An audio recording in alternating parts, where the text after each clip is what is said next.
Hello, ഇന്ന് നമ്മൾ വേറെ 4 ബേസിക് സ്റ്റിച്ചാണ് നോക്കുന്നത്. അതിൽ ഫസ്റ്റ് കൗച്ചിങ് സ്റ്റിച്ചാണ്. ഇതുപോലെ ഒരു സ്ട്രെയിറ്റ് ലൈൻ പോലെ നൂല് കോർത്തെടുക്കാം. എന്നിട്ട് അതിനെ സെക്യൂർ ചെയ്യുന്ന പോലെ ഈക്വൽ ഡിസ്റ്റൻസിൽ ഇങ്ങനെ വീഡിയോയിൽ കാണുന്ന പോലെ നമുക്ക് നൂല് കോർത്തെടുക്കാം. ഇത് നമുക്ക് ഈ സ്റ്റെംസൊക്കെ ചെയ്യാൻ വേണ്ടിയിട്ടും കുറച്ച് ബുദ്ധിമുട്ടുള്ള കർവ്സൊക്കെ ചെയ്യാൻ വേണ്ടിയിട്ടും യൂസ് ചെയ്യാൻ പറ്റുന്ന ഒരു സ്റ്റിച്ചാണ്. വളരെ ഈസിയാണ് നമുക്ക് ചെയ്യാൻ വേണ്ടിയിട്ട്. കാണാനും നല്ല ഭംഗിയായിരിക്കും.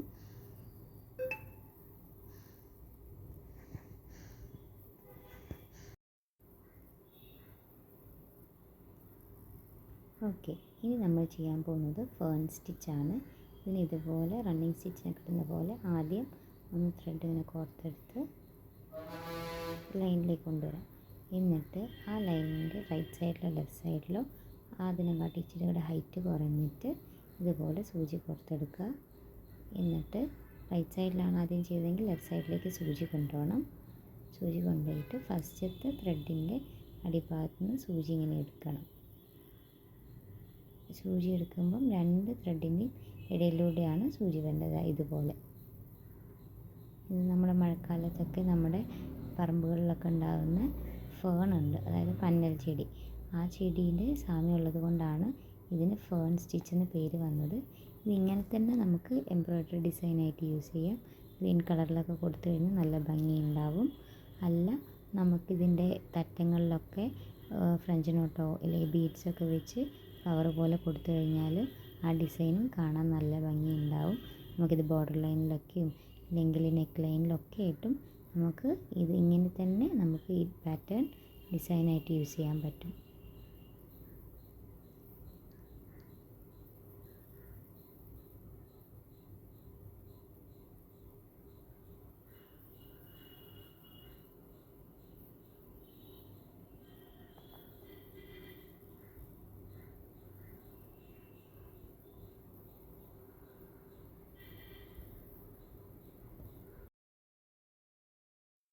ഇനി നമ്മൾ നോക്കാൻ പോകുന്നത് പലസ്ട്രീന സ്റ്റിച്ചാണ്. ഇത് നമ്മളൊന്ന് ശ്രദ്ധിച്ച് വേണം ആദ്യം ചെയ്യാൻ വേണ്ടിയിട്ട്. നമ്മൾ ചെയ്ത് തുടങ്ങിക്കഴിഞ്ഞാൽ പിന്നെ നമുക്കത് കുറച്ചും കൂടി സ്പീഡിൽ ചെയ്യാൻ പറ്റും. ആദ്യം ഇതുപോലെ നൂല് കുത്തിയെടുക്കുക. എന്നിട്ട് ഇങ്ങനെ ഹൊറിസോണ്ടലി ചെറിയൊരു ലെങ്ത്തിൽ എടുക്കാം. ഇത് കാണുമ്പോൾ ആദ്യം ഒരു നീളത്തിൽ ചെറിയൊരിത് വന്നു. എന്നിട്ട് അതിൻ്റെ ഉള്ളിലൂടെ വേണം നമ്മൾ അടുത്ത് സ്റ്റിച്ച് എടുക്കാൻ വേണ്ടിയിട്ട്. നേരത്തെ വന്ന ആ ചെറിയ നീളത്തിലുള്ള ആ സ്റ്റിച്ചിൻ്റെ ഉള്ളിൽ കൂടെ വീഡിയോയിൽ കാണുന്ന പോലെ എടുക്കാം. എന്നിട്ട് ഇതിപ്പം ഓൾമോസ്റ്റ് 2ആയിട്ടല്ല അതിനെ ഡിവൈഡ് ചെയ്തേ. അതിൻ്റെ മേളിൽ കാണുന്ന ഭാഗം കണ്ടോ, മേലത്തെ വരുന്ന പോർഷൻ്റെ ഉള്ളിലൂടെ എടുക്കാം. എന്നിട്ട് നൂലിലൂടെ ഒന്ന് ചുറ്റിയിട്ട് വേണം നമുക്ക് അത് പൊന്തിച്ചെടുക്കാൻ വേണ്ടിയിട്ട്. കണ്ടോ, ഇതുപോലെ ആദ്യം ആ ലൈനിലൊന്ന് ടച്ച് ചെയ്യുന്ന പോലെ സൂചി കുത്തിയിറക്കുക. എന്നിട്ട് കുറച്ച് ഹൊറിസോണ്ടലായിട്ട് ഇപ്പുറത്ത് കൂടെ വേണം സൂചി എടുക്കാൻ വേണ്ടിയിട്ട്. എന്നിട്ട് ആദ്യം വന്ന നൂലിൻ്റെ ഇടയിലൂടെ എടുക്കാം.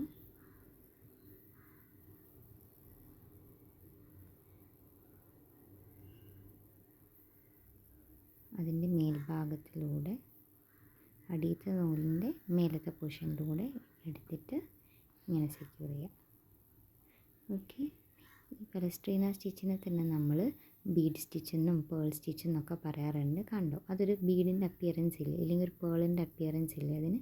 അതുകൊണ്ടാണ് നമ്മൾ അതിന് അങ്ങനത്തെ പേരിലൊക്കെ അറിയപ്പെടുന്നത്.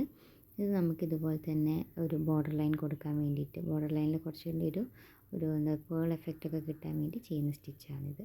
അല്ലെങ്കിൽ ബീഡിൻ്റെ എഫക്റ്റൊക്കെ കിട്ടാൻ വേണ്ടി ചെയ്യുന്ന സ്റ്റിച്ചാണിത്.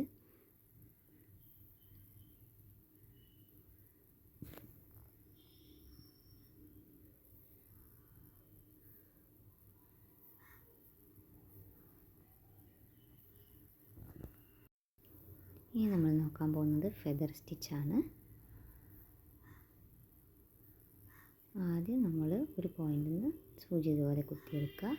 എന്നിട്ട് റൈറ്റ് സൈഡിൽ നിന്ന് ലെഫ്റ്റ് സൈഡിൽ നിന്ന് അതുപോലെ ഫേണിൽ ചെയ്ത പോലെ കുറച്ച് താഴെ നിന്ന് ഒന്നുകൂടി സൂചി കുത്തിയിറക്കുക. എന്നിട്ട് ഇത് അതായത് 2 നൂലിൻ്റെയും ഇടയിൽ കൂടെ സൂചി വരുന്ന രീതിയിൽ വേണം അടുത്ത സ്റ്റിച്ചിലേക്ക് നമ്മൾ കടക്കാൻ വേണ്ടിയിട്ട്. കണ്ടോ, ഇതുപോലെ വീഡിയോയിൽ കാണുന്ന പോലെ. നേരത്തെ നമ്മൾ ഫേൺ സ്റ്റിച്ചിൽ റൈറ്റ് സൈഡിൽ നിന്ന് ലെഫ്റ്റ് സൈഡിൽ നിന്ന് ഒന്നിച്ചെടുത്തതിന് ശേഷമാണ് ചെയ്തത്. പക്ഷേ ഇത് ഓരോ സൈഡിൽ നിന്ന് എടുക്കുമ്പോഴും സെൻറ്ററിലെ പോയിന്റിൽ വന്നിട്ട് 2 നൂലിൻ്റെ ഇടയിൽ കൂടെ സൂചി വരുന്ന രീതിയിൽ വേണം എടുക്കാൻ വേണ്ടിയിട്ട്. ഒരു തവണ നമ്മൾ റൈറ്റ് സൈഡിൽ ചെയ്താൽ അടുത്ത തവണ നമ്മൾ ലെഫ്റ്റ് സൈഡിൽ ചെയ്യുക. ഇത് ഞാൻ നേരത്തെ ഫേൺ സ്റ്റിച്ചിൻ്റെ പറഞ്ഞ പോലെ തന്നെയാണ്. നമുക്ക് ഇത് മാത്രമായിട്ട് തന്നെ ഒരു ഡിസൈനായിട്ട് എടുക്കാം. ബോർഡർ ലൈനിലൊക്കെ ചെയ്യാൻ വേണ്ടിയിട്ട് പറ്റിയ ഡിസൈനായിട്ട് എടുക്കാം. അല്ലാതെ എൻഡിൽ ബീഡ്സും ഫ്രഞ്ച് നോട്ടും ചേർക്കാം.